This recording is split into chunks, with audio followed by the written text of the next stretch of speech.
अखण्डमण्डलाकारं व्याप्तं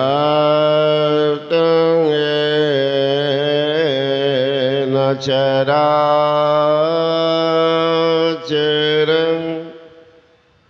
तत्पदं दर्शितं येन तस्मै श्री गुरुवे नमः। मंगलमूर्ति सद्गुरु मिलवै सरेवदार मंगलमय मंगल करना विनवारंबा।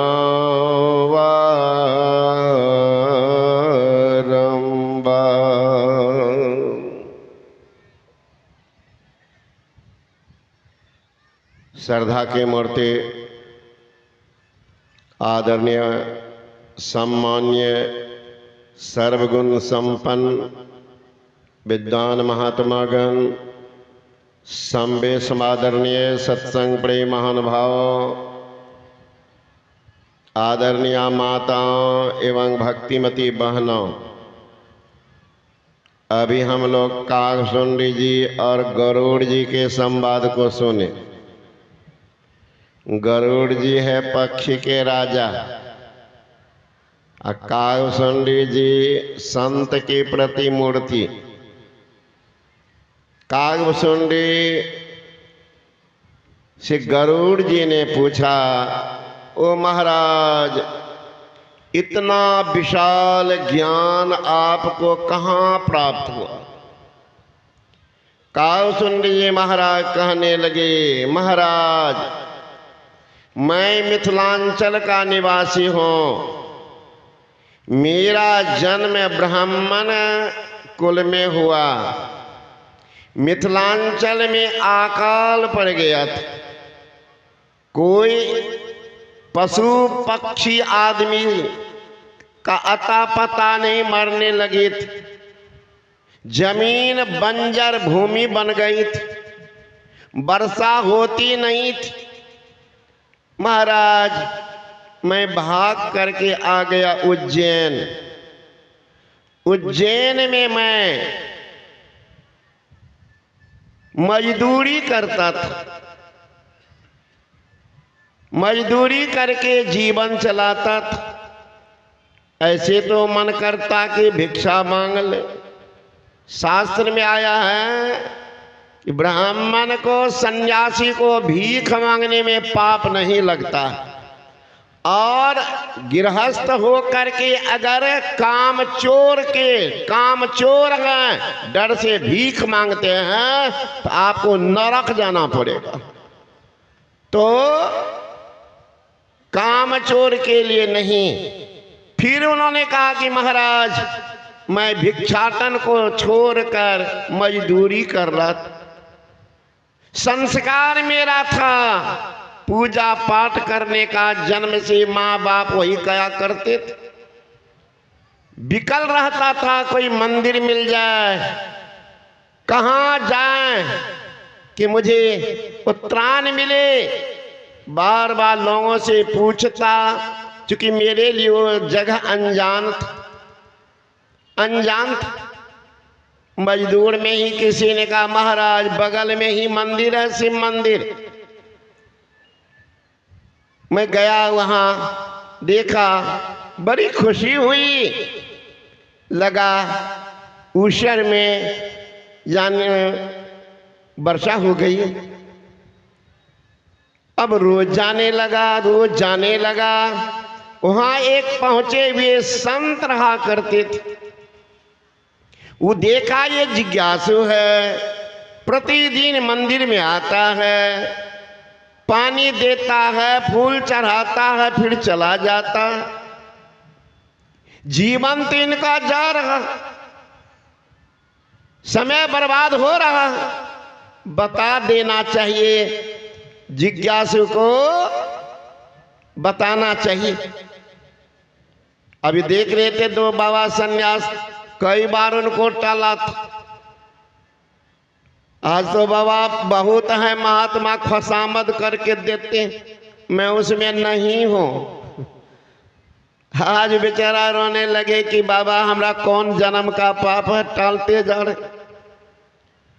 तो जिज्ञासु भक्त जान करके गुरु ने मुझे बुलाया मंदिर में। कहो ब्राह्मण देव, पूजा तो करते हो, विधि जानते हो? कहीं महाराज जो माँ बाप किया करते थे वो मैं कर रहा। इससे काम नहीं चलेगा, इससे काम नहीं चलेगा। का तब जिस शंकर की पूजा करते हो, बाहरी लिंग की पूजा करते हो, तुम अपने अंदर में भी चल के देखो। ये देह भी एक शिवालय है, इसमें बिंदु और नाद शिव पार्वती है, उनकी पूजा करो।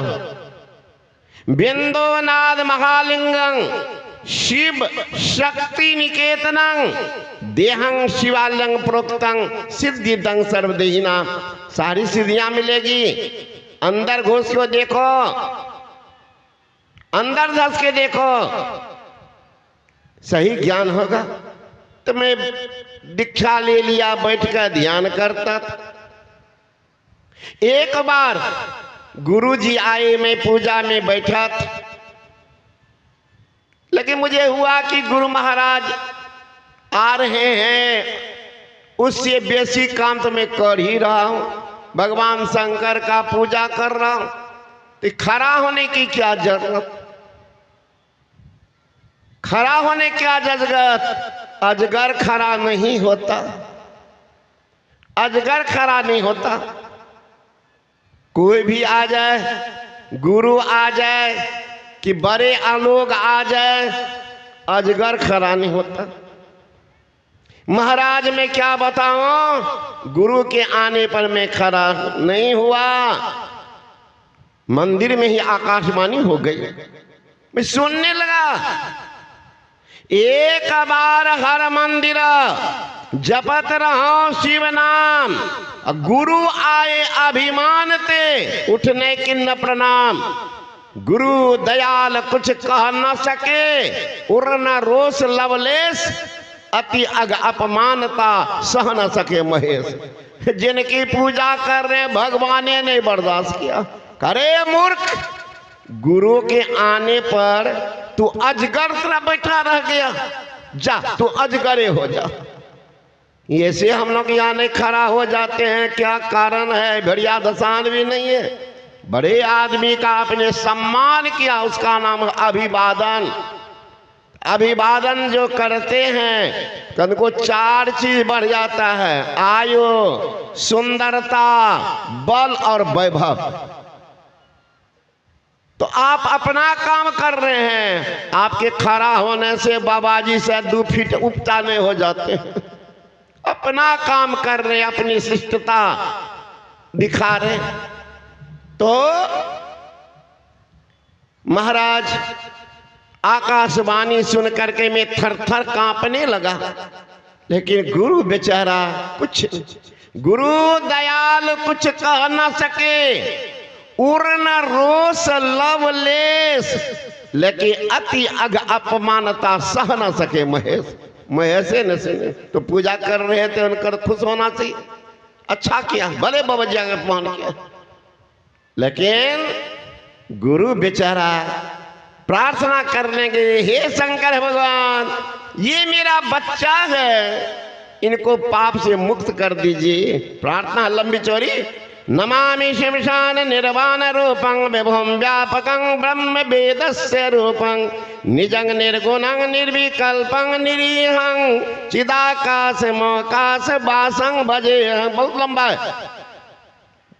भगवान शंकर ने कहा, हे गुरुजी, यद्यपि मैं आपकी प्रार्थना से प्रसन्न हूं, लेकिन इनको साप से अगर मुक्त करता हूं, मेरा वेद मार्ग भ्रष्ट हो जाएगा।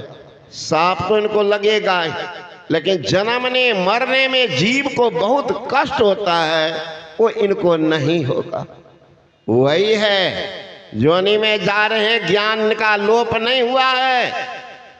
कहा मन अनेक योनि में जाते ही काक शरीर में, ये मेरा प्यारा शरीर है, इसमें मैं ध्यान भजन करता। पीपर तरु सो ध्यान जो धरई, जाप यज्ञ पाकर तर करई, आम छाह करी मानस पूजा, तज हरि भजन काज नहीं दूजा, बट तर करी हरि कथा प्रसंगा, आबे सुने अनेक विहंगा।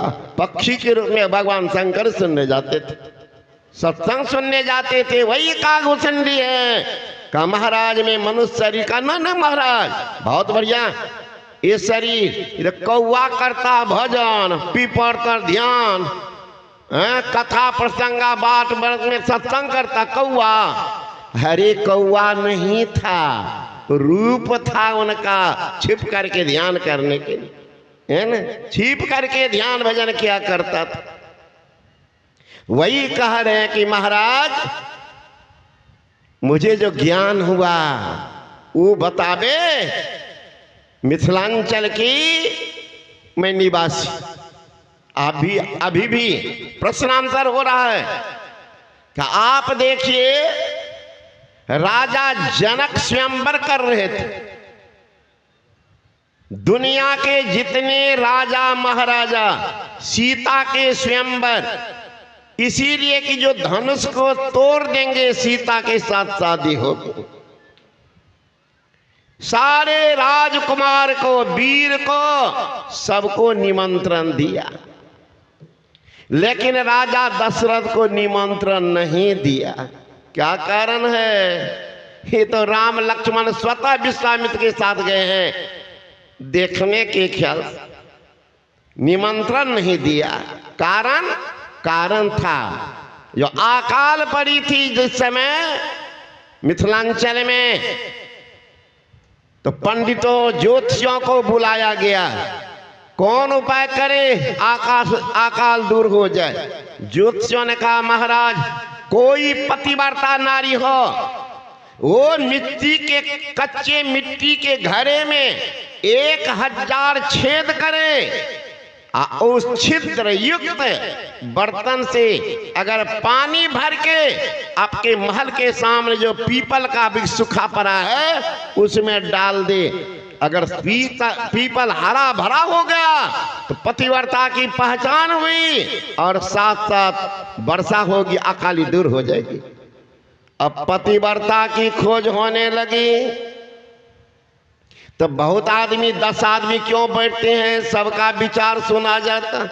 कुछ आदमियों ने कहा महाराज कहाँ खोजिएगा, आपके बगल के जो राजा अयोध्या, उनके 3 रानियां पतिव्रता, उन्हीं को भेज दीजिए, वो तो धर्मात्मा है, इसमें आना कानी भी नहीं करेंगे, रानी को भेज देंगे। पत्र वाहक को भेज दिए, मंत्री को साथ कर दी, राजा दशरथ को दिए, पत्र पढ़े, अरे राज के कल्याण के लिए रानी जाएगी, कौन बड़ी बात जाएगी। अब उनको लौटा दिए कह कर, अब वहां वो लोग स्वागत की तैयारी करने लगे। इधर भी अयोध्या में वाद्य यंत्र बजने लगे, रानी जा रही है, प्रधानमंत्री जाएंगे, ऐसे नहीं। उनके जाने के पहले तैयारियां देख लीजिए, सारा नेटवर्क बंद, तो प्रधानमंत्री आ रहे, यहां रानी जा रही है। संजोग ऐसा, सुबह सुबह आई मेहतरनी,